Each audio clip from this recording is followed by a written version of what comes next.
Hey everybody, Éric Grenier here with Philippe J. Fournier for this episode of The Numbers.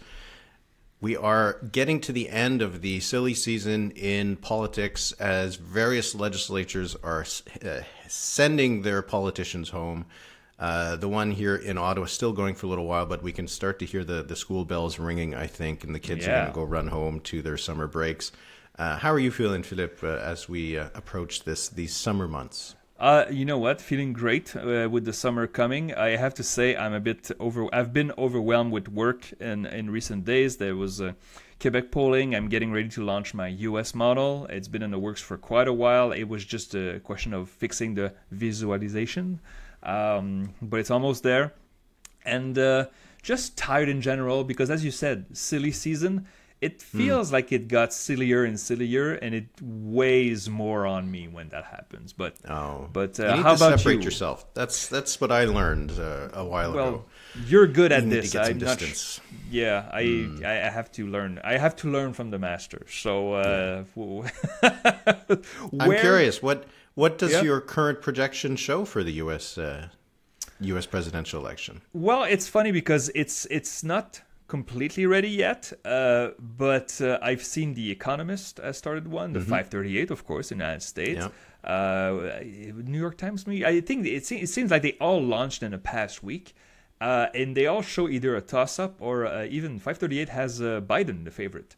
And I'm narrowly, narrowly, but I have Trump as the favorite. All right, we'll get into that at some point. I don't think the Trump base is getting stronger. But if you just follow the polls, all the toss-ups are almost seem to have a slight lean for Trump. So I don't know. I'll have Trump as the slight favorite for now, but we'll see. I mean, again, it's summer starting, and there will be tons of polling, and also there's some garbage polling in the U.S. So we have to filter. I assume there is. Yeah, we should hear from our listeners and our viewers whether they want us to actually talk about U.S. politics or not, because maybe they don't. But I don't think I will if they ask for it, but I don't. Yeah. Okay. I'm just fascinated by the modeling of it, right? Because 538 with the model they put up, they had when I looked at it yesterday I think they had 53% chance for Biden, so it wasn't like a huge. Oh, it was. I thought it was bigger than that. Okay, it was or 53, 56, but like it's because they take into account economic fundamentals and these kinds of things that'll mean less once you get closer to the election date. Yeah. But then The Economist I think had a 2-to-1 chance for Trump, more or less. So I'm closer to that right now. Yeah, those kinds of debates are interesting to me, and we'll have them ourselves once we get to the federal election campaign, I'm sure. Oh yeah, absolutely. Because apparently it's going to be a really close one. Did you hear this? Have you seen this? Did you hear this? There's a new poll from Nanos. We get it every week, of course, and it's the only poll that we have as of recording. Now, by the time maybe someone puts something out on Thursday or Friday morning, and we're out of date already, but we record on Thursday. And if you're a Patreon member, you get it on Thursday. But the Nanos poll this week, 41% for the Conservatives, 29, really 28.5, but you round up to 29 for the Liberals. 18% for the NDP, and crumbs for everybody else. A 12-point gap between the Conservatives and the Liberals, the smallest gap we've seen from Nanos since March. Yep. And we haven't really. There was an Ecos poll at one point that had some odd numbers for everybody, but this is the closest poll we've seen in a little while. And we should conclude. Overreact accordingly. All right. So you don't make something out of this until you see confirmation, and that's not because it's Nanos. Anybody, if you publish a poll that has the Liberals like 5 points higher than their average right now, you say, oh, that's interesting, and then you wait. That's the scientific thing to do. Because Conservative 41, sure, that's what we've seen for quite a while. The Liberals going up. I mean, I saw it's a lead in Atlantic Canada where they poll 15 people per week. It's a lead, not a lead, but a closer race in Ontario, which is plausible. I mean, it's plausible that it's not a 15-point lead, but a 9-point lead in Ontario. But you wait because I've seen already online many Liberals rejoice, says this is the 5 points that we were waiting for the budget. Is like, wait, maybe it is, but you don't know yet. So just wait. It would be fun numbers wise. It would be fun numbers wise if we had some movement. Hey, give us something to chat about for something. Yeah, for the summer. But we did see from some of the other pollsters that at the very least the Liberals seem to be holding, maybe up a point or two. So I'm not surprised that Nanos would see a little bit more of it. But as I've mentioned often, and I've done the little thing on the screen so people can see that it is an oscillation for Nanos. There's always a peak, there's always a valley, a peak and a valley. That's right. So is this going to be a peak?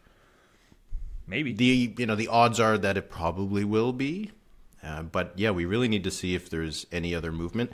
There's nothing really, though, and this is the confusing part, there's nothing really that would explain this kind of jump for the Liberals. I mean, there's been a few things. I mean, maybe they can talk themselves into thinking the capital gains discussion is doing it, or like this. But there's just, if it had come right after the budget, then you'd be like, well, it's the budget. But I don't know. There hasn't been that much that's been happening over the last month that I think would have boosted the Liberals. Maybe they've gotten a little bit more punchy, I suppose, in their messaging. But as you said, I think we do need to wait. If the Liberals, let's say, were really at around 29%, in the Nanos poll, I mean, we don't want to divulge like paywall numbers, but they're still really low in BC, and they're really low in Alberta. So this would be like a real east-west thing. Like more than ever. But again, I find it interesting. I love it to see from week to week.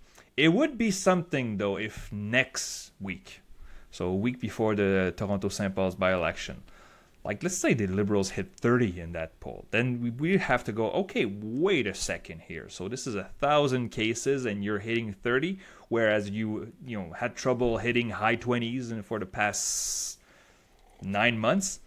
So the safe reaction, the wise reaction is to wait. Maybe it's nothing. Maybe it'll go back to 26 in early July. So, but it's interesting. Yeah. One question I have from this, it just makes me think about it, because I was having this discussion recently.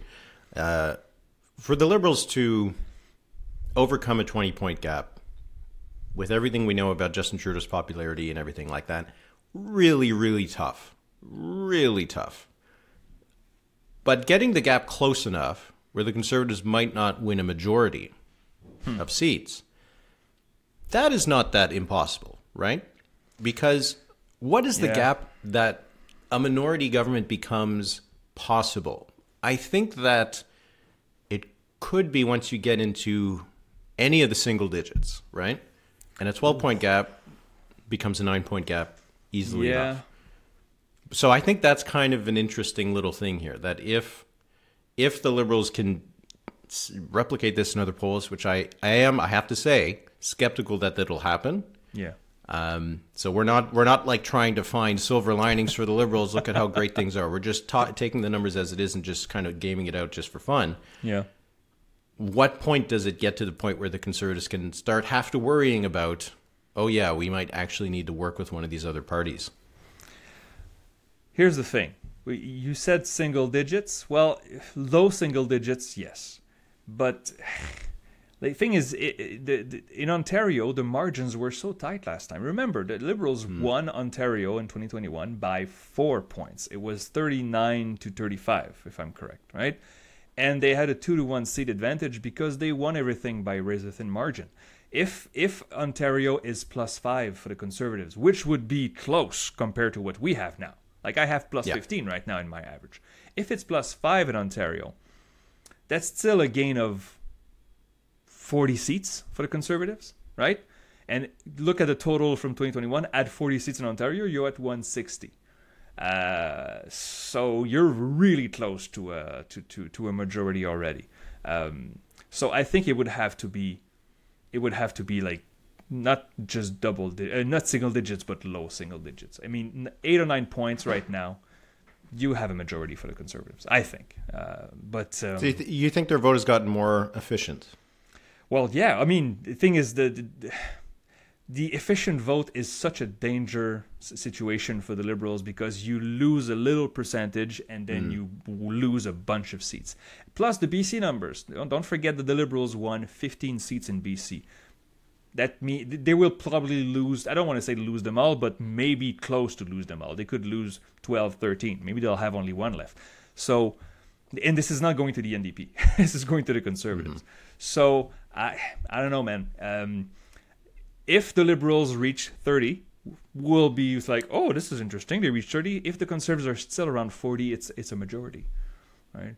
The Harper minorities, was it to 36 and 37% that he had? I think it was 36 and 37, right? Yeah, in 2006 he had 36. In 2008 they had just over 37. And then in 39. In 2011 they had 39.6. Okay. That's such a razor-thin margin, man. Hey, no one's gotten over 40% of the votes since Chrétien did in 2000, right? So either way, like the Conservatives are on track for a big number, and a number they haven't done since the 80s, either way, if they keep these kinds of numbers. So we'll see what happens. We should make a little bet what we think the Liberal numbers will be in the Nanos poll next week. I'm going to be so not surprised if it's back to 26. That's kind of what I'm expecting. But me too. But I mean, if it's only 250 cases, and this is piling up good numbers for the Liberals, what if it's 30 next week? It's possible. It would be funny. And it would be also funny to see partisans says, well, no, it's only Nanos, and you know, so partisans make me laugh. Please stop it. But also, remember when Nanos had the block really high for like 4 weeks? In the 40s. That's gone. Yeah, that went away. That's gone. It reached léger levels, like the low 30s, very quick. So maybe it's just a phase in passing. So don't. I think we will have some more numbers soon enough. This is as we've mentioned, the kind of time when lots of pollsters try to get a final kind of gauge before the summer, and maybe we won't hear from them much in July and August. So I think by the time we next chat, we'll probably already know the answers to some of the questions we're saying right now. So all right. Hold on, stay tuned, and join the Patreon so you can listen to it next week. Let's talk some provincial numbers. Your favorite numbers. My favorite numbers. Polling out of Atlantic Canada. The quarterly polling that we get from Narrative Research. Now, we appreciate that Narrative Research does this because no one else does. We've got nothing else coming out of Atlantic Canada. Once in a while, you see like an Abacus poll. Oh, it's rare. Once in a while, a léger. So rare. When was the last léger in Atlantic Canada? Didn't they do one in New Brunswick?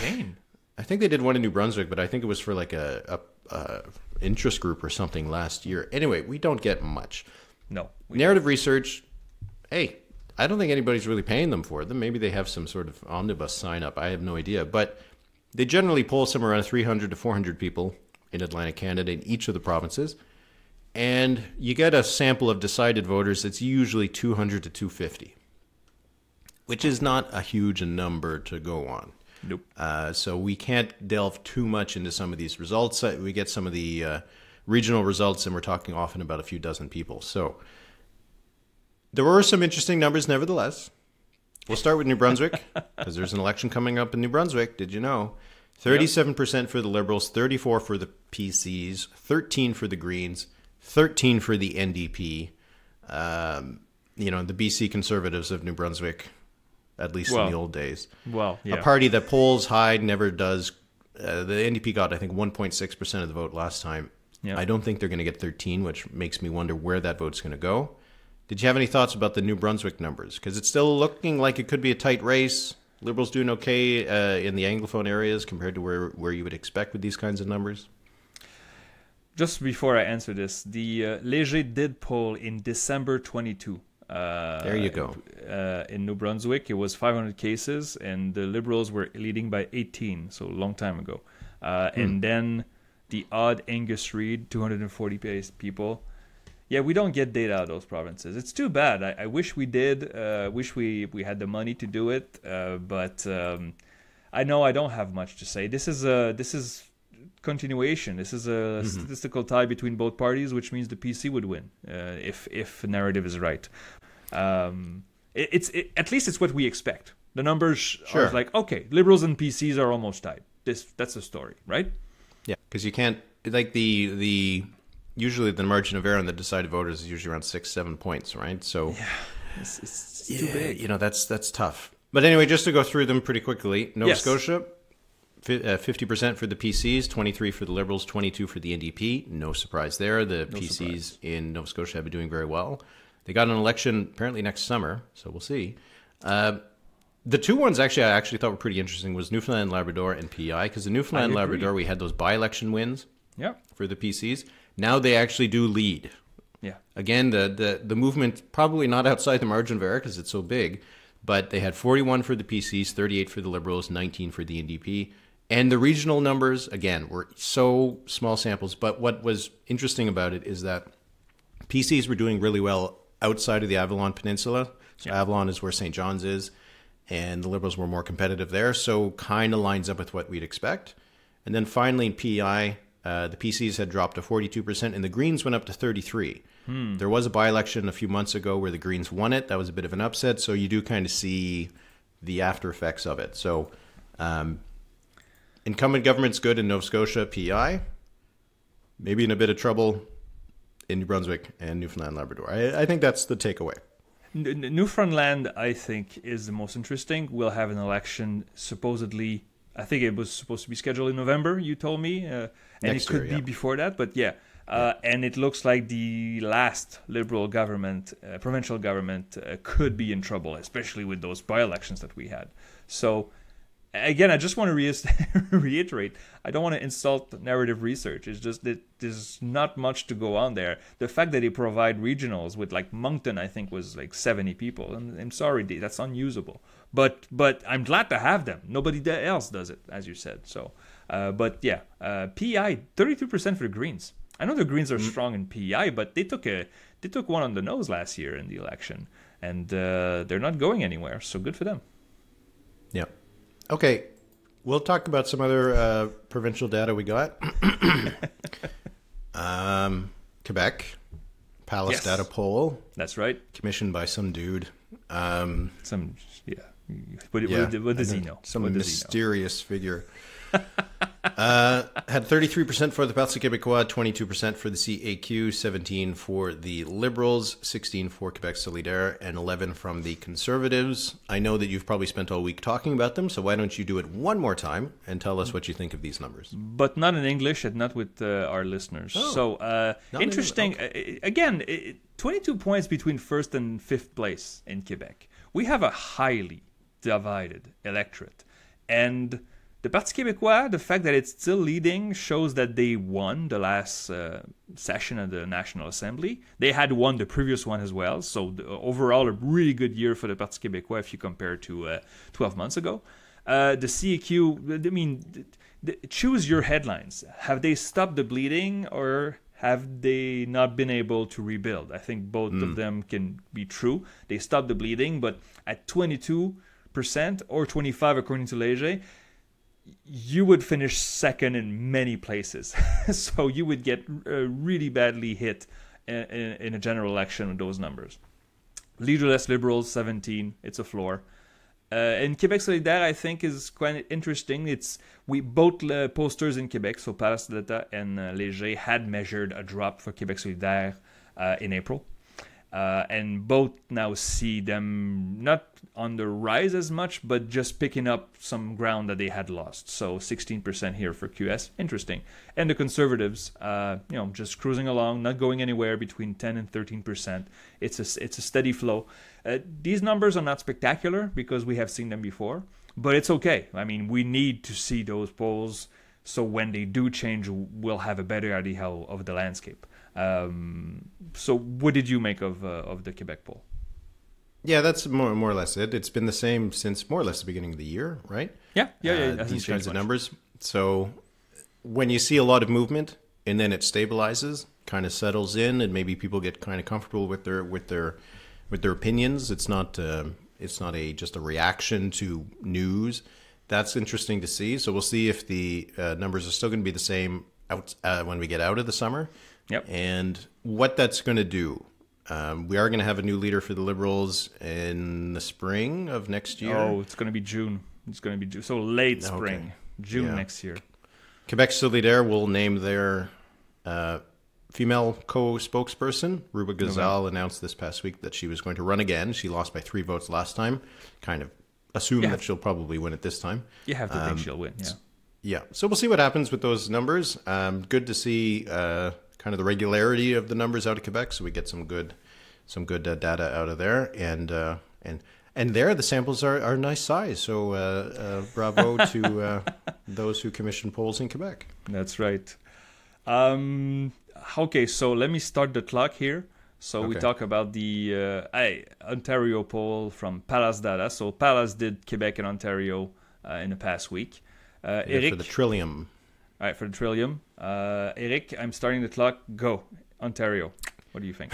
39% for the PCs, 27% for the Liberals, 23% for the NDP, 8% for the Greens, everything we've ever seen before. The one thing I do want to actually talk about from this poll, they had a question about whether Ontarians liked the expansion of beer and wine sales outside of the LCBO, which is the government-run liquor commission in Ontario. Surprisingly, didn't poll that well. I would have thought people liked the idea. I like the LCBO, so I don't want to see it go away. I think it's a well-run store, so I like going to there.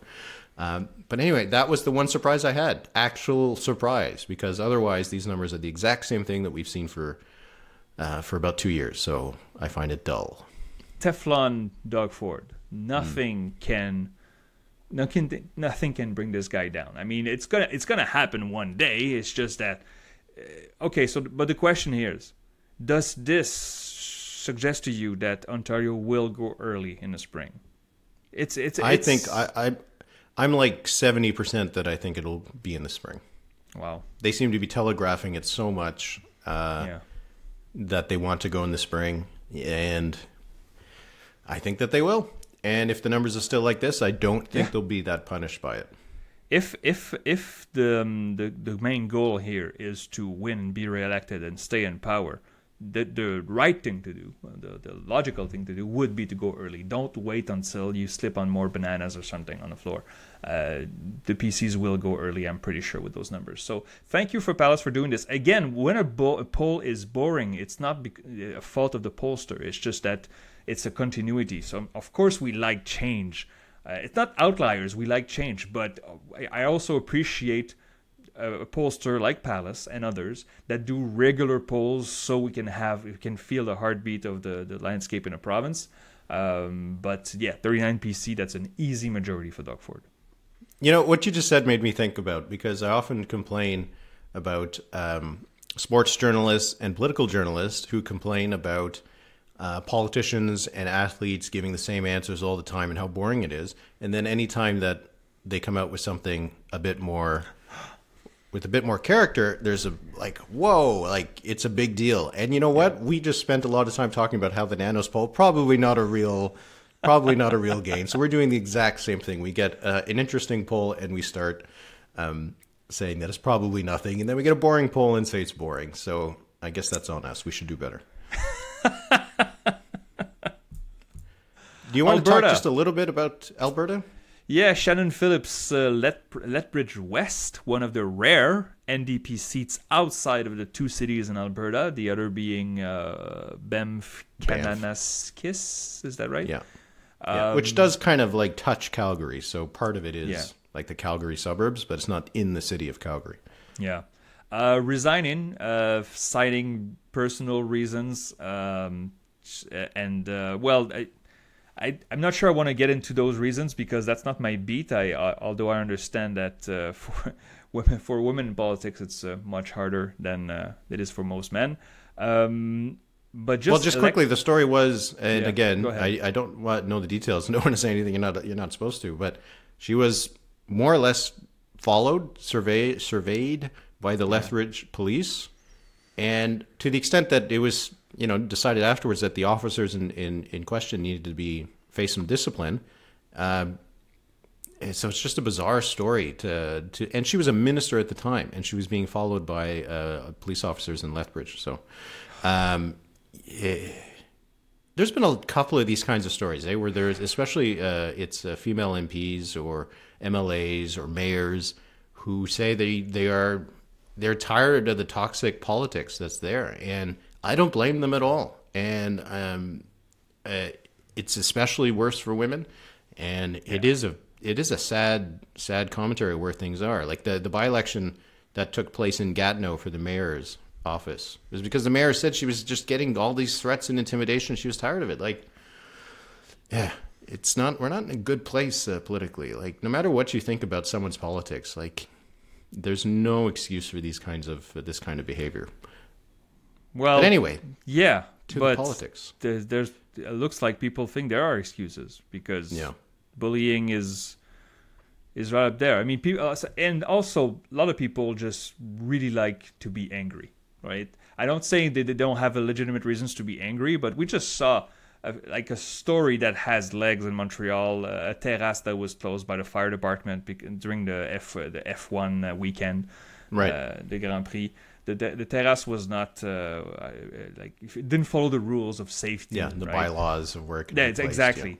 Yeah. And suddenly this avalanche of criticism towards Valérie Plante, which there's tons of things you can blame on Valérie Plante, but I mean, she's not in control of the fire department, but just people made those. I mean, yeah. So I feel like we could have a mayoral race here in Montreal. It says, oh, here's my platform. I will control the fire department. I will control the police, and will never do any construction ever again. So God forbid somebody gets stuck in traffic because of construction. People just want to be angry all the time, and sometimes AM radio hosts and columnists and tabloids like to stoke that anger with. There's money to be made in maybe making people angry, but the result is you get politicians that get harassed like this. Yeah, so, and there's not enough thought about the consequences. I think about maybe you're not the one saying that a person should receive death threats, but if when you push people far enough, I honestly, I don't want to get too dark into this, but I do worry that something bad is going to happen in the coming. Well, just by the numbers. Years. Yeah. Just by the numbers. If you take 1 million people, the Gaussian curve, there's some crazy out there. So, yeah. So anyway. Okay. To get to the politics of it, it means a by-election. Yay. Okay. So the only real question about this is that Shannon Phillips is going to resign as of July 1st. The NDP is going to choose its new leader on June 22nd. Everybody expects it'll be Naheed Nenshi, who does not have a seat. Danielle Smith, if she wants to kind of force his hand, could call a by-election pretty quick. Yeah. And then Naheed Nenshi has to decide whether to run in Lethbridge West or not. That's an interesting choice for him, whether he wants to run there. Calgary mayor, probably a seat coming up in Edmonton when Rachel Notley presumably resigns. I can't imagine she'll just stay as a backbencher opposition backbencher for a couple of years. That's a 100% NDP win. He has the links to Calgary. Does he risk running in a seat in Lethbridge where the NDP won by only about 10, 11 points? It's not exactly a slam dunk. What do you think? Bonnie Crombie did not run in Milton, even though it's not that far from Mississauga, but it's completely different from Mississauga. The thing is, okay, I'll say this. If Monsieur Nenshi wins the leadership, which is not done yet, but if he does win, and he does not run in this by-election, guess what? If the NDP takes power in 2027, you win Lethbridge West for the NDP. You can't. There's no path to victory without Lethbridge. So it would be, I'm sorry for the language, pretty chicken shit to not go if you're the new leader, seatless leader of a party, and you don't go there. Will he? I don't know, but I know that he should. You want to be in the legislature, and if you don't think you can win this seat, why run at all? Why be the leader? You need this seat to win. It's not. I mean, if it was some Fort McMurray or Labiche or something, you understand. Yeah, okay, that's not. It's like the PQ in Westmount. It's not happening. But that would be very strange, and wouldn't it? I mean, am I wrong about this, Éric? Like, Don't you think that he should? I think he should, because as you said, I think it signals that he isn't just a Calgary mayor in an NDP, an Edmonton-based party. That if he can win in Lethbridge, then he can win and maybe he can win in Medicine Hat and Grand Prairie and other places like that. It is still risky because if he loses, because this is an NDP seat, right? Like when you mentioned Bonnie Crombie, that was to try to flip a seat, right? That's a different prospect. Even if it was a winnable seat for the Ontario Liberals, this is to hold a seat. Yeah. Presumably your leader should be able to hold a seat, right? So I don't know. If they should make it so that at least another seat is vacant, so that if he doesn't want to go in Lethbridge West, he can be like, well, Lethbridge West, sure, but I've already committed to running in Edmonton Strathcona, so that's where I'm going to go. But they're going to have to move quick. The question of timing for Danielle Smith, does she try to force him to run there, but which could mean that he'll be in the legislature when they return in the fall, or does she drag it out and try not to give him a seat for almost a year? I don't know. It's an interesting. It's a good question. It's a good question, but it could also not matter.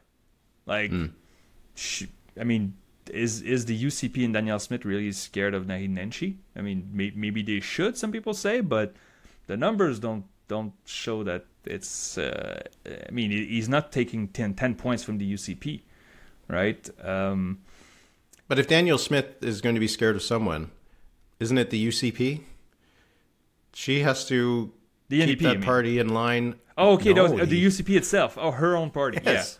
Yeah. No, I get it. I mean, they turfed Jason Kenney. They turf their leaders all the time. So, like, she can't really think about the next few years. She always has to think about the next 6 months, the next leadership review.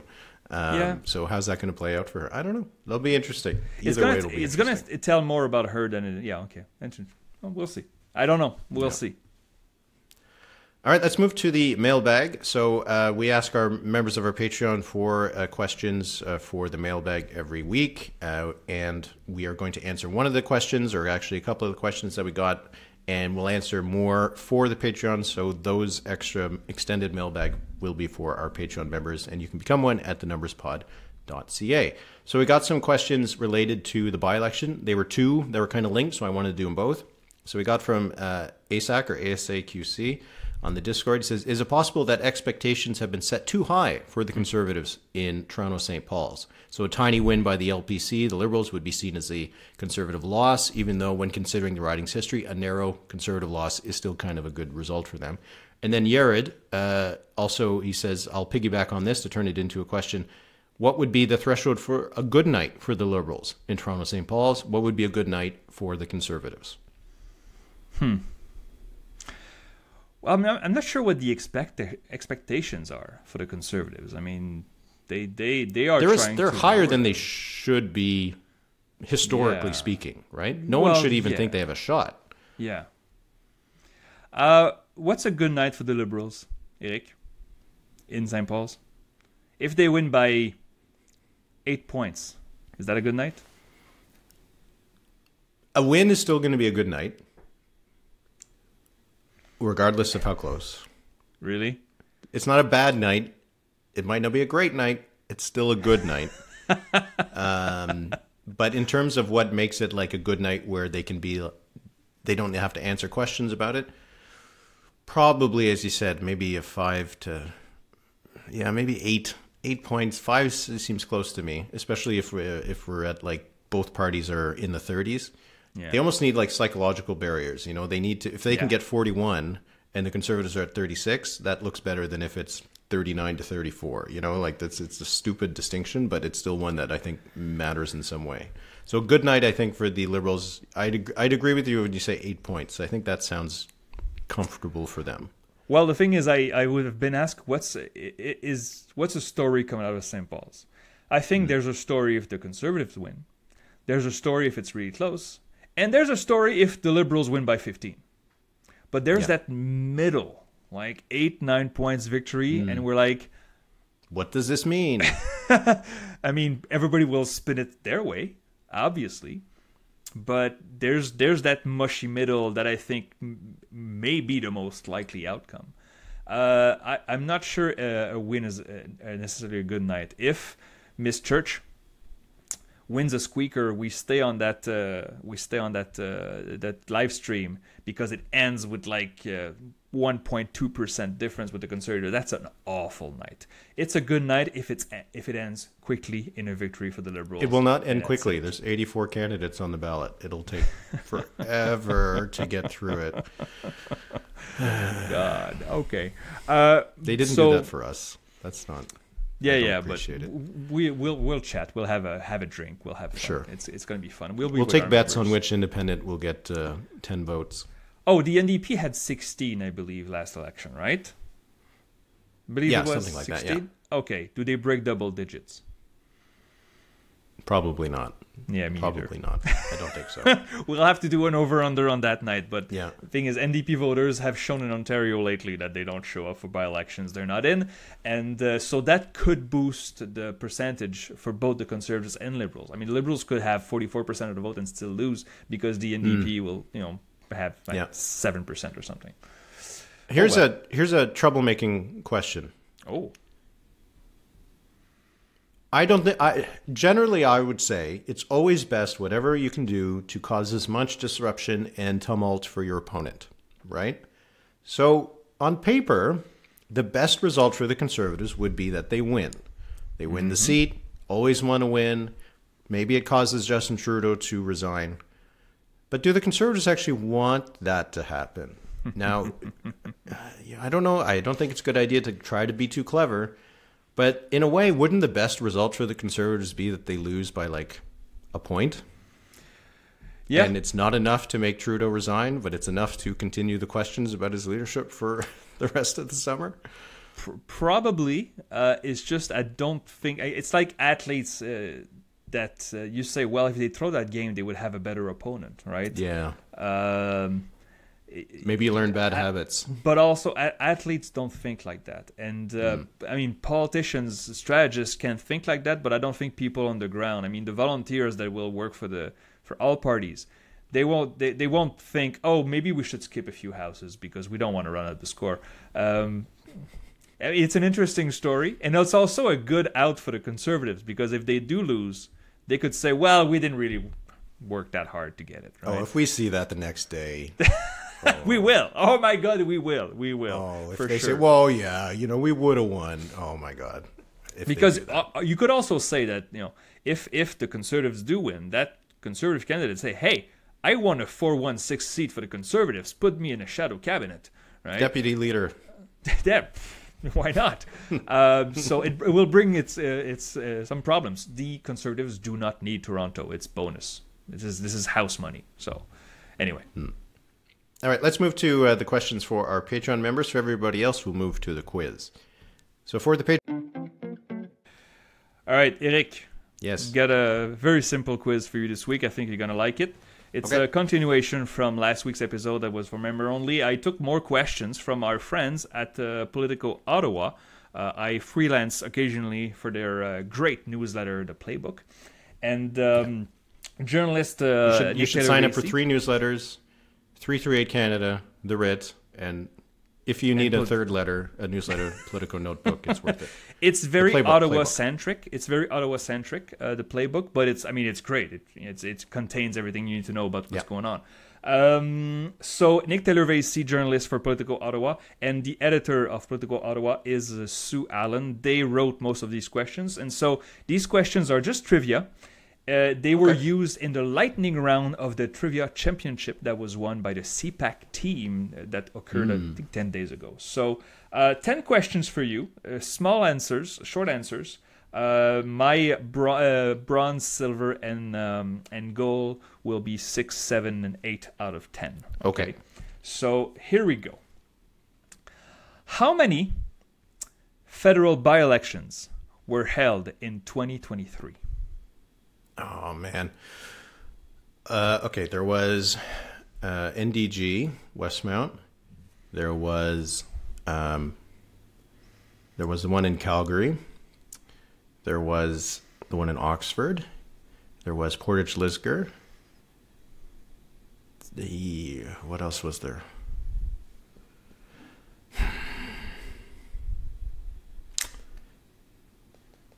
Man, I feel like I'm forgetting one. So I'm going to say there's 5.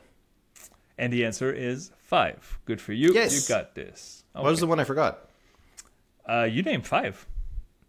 Did I? Quebec, there was an NDG. There was Portage. There was the Calgary one. There was Oxford. And wasn't there a second one in Ontario? I forget. Anyway, the answer is 5. I don't have Mississauga. Yeah, there was one in No, that was in 2022. Where was it? Okay. We'll have to sit on this. Yeah. What? There was 2 in Ontario, 1 in Manitoba, and 1 in Quebec, right? What was the other live stream? Oh, I know. I did a live stream. You were on vacation. I did a live stream alone on that. What was the other one in Ontario? It was Oxford and... Oh, man. People will scream at us.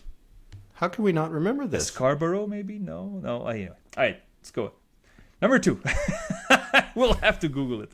Number 2. We'll look it up before the end of this, but I don't want to Google anything while the quiz is still going on. What year was Pierre Trudeau first elected as Prime Minister? What does that mean? 1968. Yeah, it is. I'm just asking you questions from the quiz, man. You're not elected as Prime Minister. I don't know what the question is. Well, it was elected. It was a Prime Minister. Oh, wait, sorry. Okay, here's one for you. What was the name of the Harper family's pet chinchilla? An actual question that was asked in the championship. I don't know the answer, but I don't know the answer, but I feel like I do know it. Like when you say it, I will have heard it, but I can't think of it now. Charlie. It was Charlie. Okay, that's not fun. So I do approve of normal names for pets. I don't like when people are like Smokey or Fluffy. Yeah, well. All right, number 4. Oh, this is a good one. How many federal elections has Hedy Fry won? Federal. She was first in 93. So it'd be 93, 97, 2000, 2004, 6, 8, 11, 15, 19, 21. 10. And the answer is 10. Good for you. Okay. You got 3 out of 4. How many political party banners did former MP Keith Martin get elected under? He was elected as a Liberal, a Reform, and I think an Alliance. So I'm going to say 3. And 3 is correct. Wow, good job. Wow. It was Vancouver Island, I believe. How many MPs were elected in Mississauga in 2021? There were 6 seats in Mississauga, so it would be 6. And 6 is the answer. All right. In what CBC TV show did Stephen Harper once make a cameo? A cameo? Oh, that was it's the one that's set in the 1900s. It's one of 2 not about politics. Yeah. It's an early. Oh man, I know what is the show? It's like a detective show in Toronto in the early 1900s. That's what it is. Oh, you're gonna can't remember the name of it. I can't remember the name of it. What is it? I can give you half a point because you got it. It's a Murdoch Mysteries. Oh yeah, Murdoch Mysteries. That's it. Yeah. In what month in 1982 did the Queen sign the Canadian Constitution? It was cold. It was windy. But what month was it in? February. It was April. February would have been quite cold too, but yeah. Yeah, it would have been. All right, this I had no idea, but a nerd like you should know this.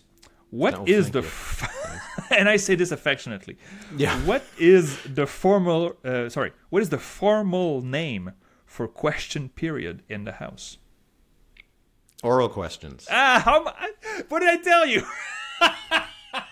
How many people knew that? I have no idea. I never heard this before, and you know. It's because it always starts. It goes oral questions, question orale, leader of the official opposition. That's always how it starts. I can't believe you got that. Okay, for gold here, if you have this, you have gold, and I think it's... I knew this, so if you don't know this, just walk out here. How many total seats does Quebec get in the Senate? Oh, in the Senate. It's 24, isn't it? It's 24. It's the same number as Ontario and Atlantic Canada and the West. So not Atlantic Canada, just the Maritimes. Yeah, the Maritimes. That's true. That's true. Yeah. It's excluding Newfoundland. That has 5, I think. 6. 5, 6. I forget. Anyway, well, you got 8 out of 10. That's gold. You got this. So you missed the chinchilla, and you missed Murdoch Mysteries, but you have everything else. The 2 non-political questions. So there you go. This is a political podcast. That's a goal, my friend. Congratulations. Thank you. There you go for the quiz this week. Nice and simple. We like it that way, and we'll keep it going with the number of the week. How about you go? Mine's more of a retrospective. Okay, so that Quebec poll that I commissioned for Palace Data will have more aspects to it. I split it in 3 parts. The second part is about sovereignty.